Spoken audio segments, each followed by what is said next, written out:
नमस्कार. आपण सगळ्यांशी बातचीत करतोच आहे, पण त्याच्यामध्ये अतिशय तरुण मित्र, अतिशय यंग मुलगा, एक अगदी परफेक्ट जेन्झी आपल्यासोबत उभा आहे. आपण त्याला विचारूयात, म्हणजे याच्याबद्दल आणखी एक चांगली गोष्ट आहे ते मी सांगेल याच्यामध्ये. पण मित्रा, का आलायस तू आजच्या आंदोलनामध्ये? 20 मुलांची आत्महत्या झाली आणि 26 दिवसापासून सोनम वांगचुक हे उपोषणाला बसले आहेत, यासाठी मी इथं आलो. बरं बरं.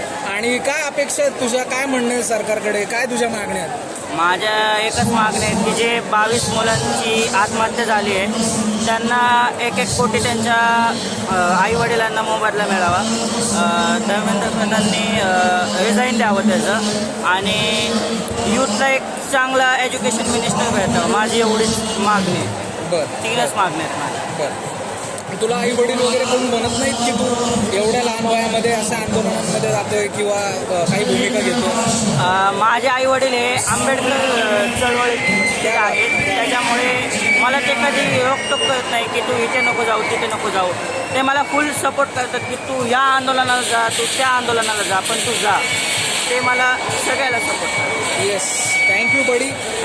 ज्या देशामध्ये इतकी मच्युअर युवा पिढी आहे, मला वाटतं त्या देशाचं भविष्य हे अनेक अर्थांनी खूप सुरक्षित हातांमध्ये असं आपल्याला म्हणता येईल. आणि शेवटी आपण एखाद्या फकीराला संधी देऊ शकतो, तर पोरांना देऊ शकतो. थँक्यू.